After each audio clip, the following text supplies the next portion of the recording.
Hello, dear students of 10th Standard English Medium. Welcome once again to my class of English. And today we are going to discuss the fifth lesson of our textbook, First Flight. And as you can see on the board, the title of the chapter has already been written. The 100 Dresses, part 1 of the story. Actually, the story has been divided into two parts. The 100 Dresses, part 1 we are going to study as a fifth chapter, and part 2 we are going to study as a sixth chapter. The story has been written by Eleanor Estes, who was born in 1906 and died in 1988. She was in charge of the children's library, and therefore she was prompted to write children's stories in her career. So career wise हम ये कह सकते हैं कि Eleanor एस्टेस जो है वो children's stories के ऑथर थे, और उनके 3 कलेक्शंस ऐसे हैं चिल्ड्रंस स्टोरीज के जिनकी बदौलत उनको डिफरेंट अवार्ड्स भी मिले हैं. So that's what the brief introduction of the author Eleanor Estes. So she was a very renowned children's author from America in the previous century, 20th century. ठीक है, अब इतना इंट्रोडक्शन पाने के बाद हम बात करेंगे स्टोरी के बारे में. बीच बीच में मैं कुछ हिंदी भी बोलूंगा ताकि आपका इजी अंडरस्टैंडिंग हो पाए, but otherwise gradually I would strongly recommend you to understand everything in English, especially when we talk about English subject in itself. Then it would be better that everything goes on in English language rather than using Hindi or Gujarati language. Okay, but as of now, as I said, some of the sentences for ensuring your easy understanding, I might use Hindi language in between. Okay, so this particular story, 100 Dresses, basically talks about a school-going girl, Wanda. उसका नाम थोड़ा सा अजीब है, Wanda. Okay, and she's a very poor girl. Okay, story में ऐसा कहीं पे आता है बीच में कि she claims as if she has 100 dresses, but in fact she does not have them. उसके पास 100 ड्रेसेस है, वो ऐसा बताती है, लेकिन एक्चुअली उसके पास नहीं है. ओवरऑल स्टोरी में सिचुएशन ऐसी है कि Wanda, as I told you earlier, she is a very very poor girl and she comes from Boggins Heights, which seems as if it's a poor area, a slum area. एक ऐसे area से वो belong करती है कि वो एक slum area है शायद. And when she comes to school, she always comes in the same dress all the time. She always wears the same faded blue colored dress all the time. Okay, हमेशा हर रोज एक ही dress वो पहन के आती है, और उसका भी इवन कलर इतना ज़्यादा नहीं चमक रहा है. एक जैसे बोलते हैं ना कि फेडेड हो गया है वो कलर. तो सब लोग जानते हैं कि एक गरीब लड़की है ये. And another characteristic feature of her personality is that her feet are always dirty. She does not even have proper shoes to wear in her feet. तो रास्ते में चलते हुए उसके पैरों में कीचड़ वगैरह लग जाता है, तो उसके निशान हर रोज दिखाई देते हैं. So she is not very well organised, decent looking girl. और उसकी गरीबी की वजह से उसके नेचर में एक शर्मीलापन जो है, the kind of shyness is clearly reflected in her nature, and that is probably the reason why she does not like to talk with others.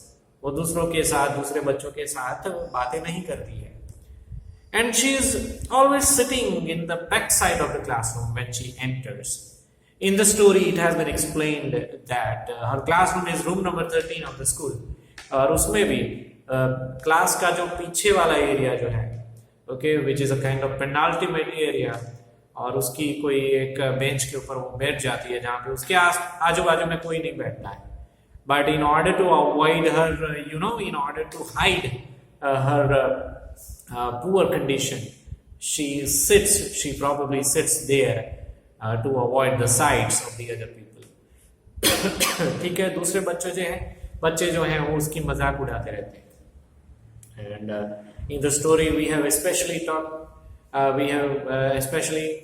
come across the two girls. दो लड़कियां ऐसी है जो खास करके उसका मजाक ज्यादा उड़ाती है. उनके नाम है पैगी एंड मैडी.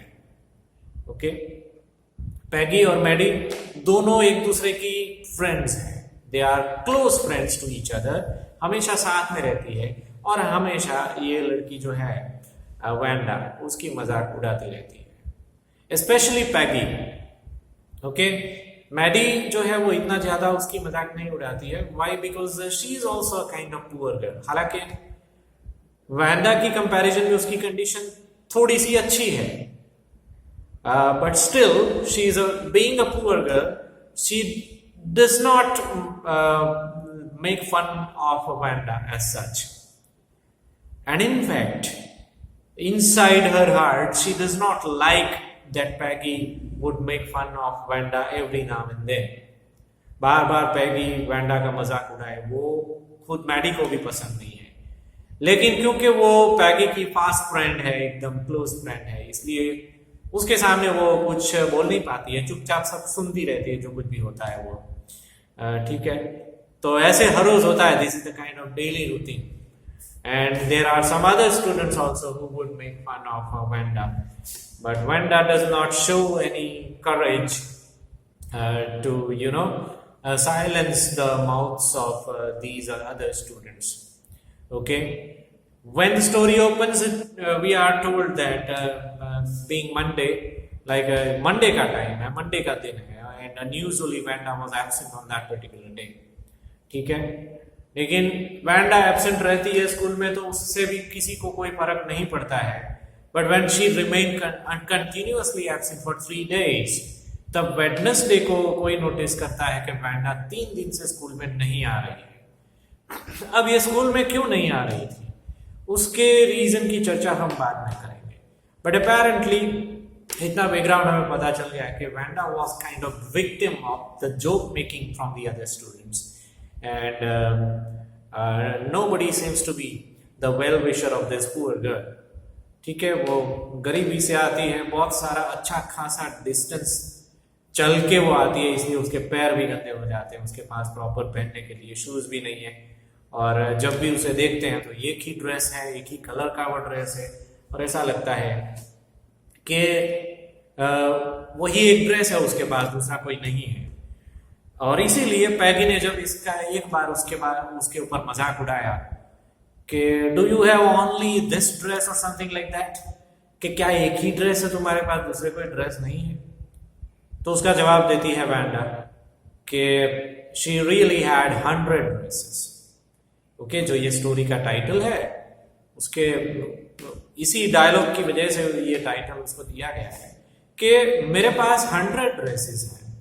ठीक है, ऐसा वो आंसर देती है, which was a kind of unbelievable answer. कोई ऐसे उसके आंसर के ऊपर कोई बिलीव तो करेगा ही नहीं, जाहिर सी बात है, क्योंकि रियलिटी में उसके पास 100 ड्रेस नहीं थे. ये उसको खुद को भी पता था कि मैं झूठ बोल रही हूँ, मेरे पास 100 ड्रेसेस नहीं है. लेकिन फिर भी अचानक से लाइक ऐसा उसके ऊपर एलिगेशन लगाया जाए तो उसके मुंह से निकल जाता है कि मेरे पास 100 ड्रेसेस है. ओके, एंड शी लिटरली, बाद में स्टोरी में ऐसा हमें पता चलता है कि she literally proves that she had 100 dresses. उसके पास लिटरली 100 ड्रेसेस. वो कुछ इस तरह से होता है कि once upon a time in the school a drawing competition was announced.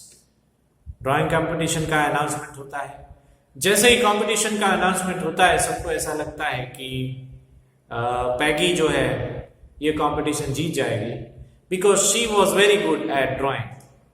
तो किसी को उसके स्किल के ऊपर कोई शक नहीं था, पैगी ये कंपटीशन जीत जाएगी, सबको ऐसा विश्वास था. इवन मैडी जो उसकी क्लोज फ्रेंड है, उसको भी ऐसा ही विश्वास था कि पैगी कंपटीशन जीत जाएगी.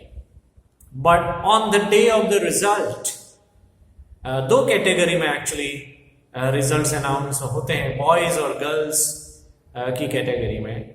बॉयज की कैटेगरी में जैक करके एक लड़का होता है, वो विनर अनाउंस होता है.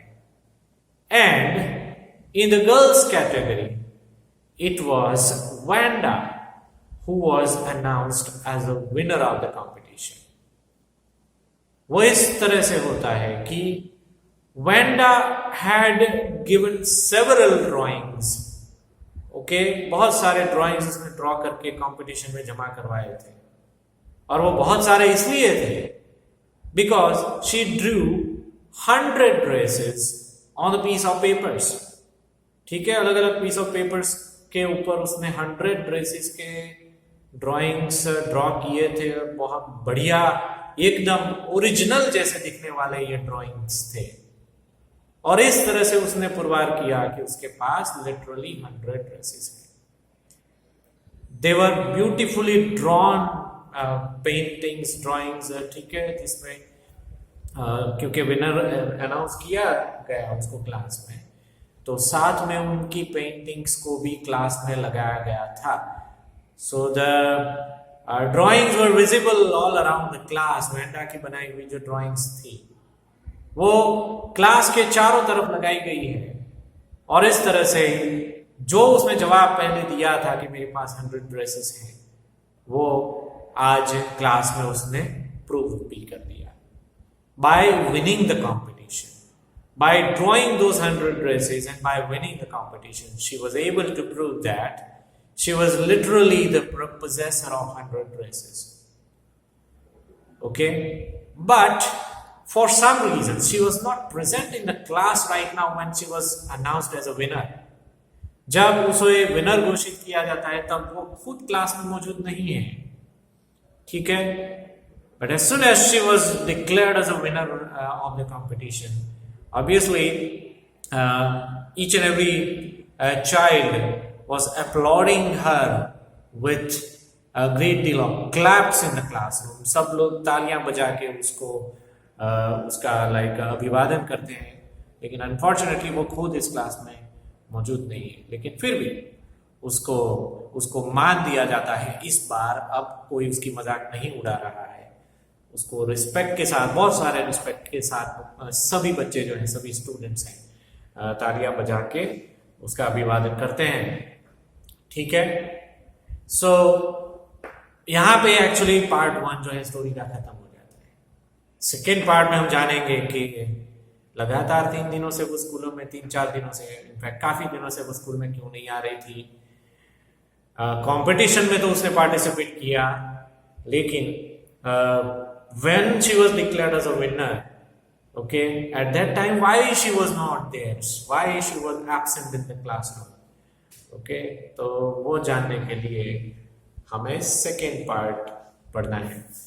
ठीक है, but the discussion of the second part of the story, which is actually the 6th chapter of our textbook, First Light, that we will discuss in the next lecture.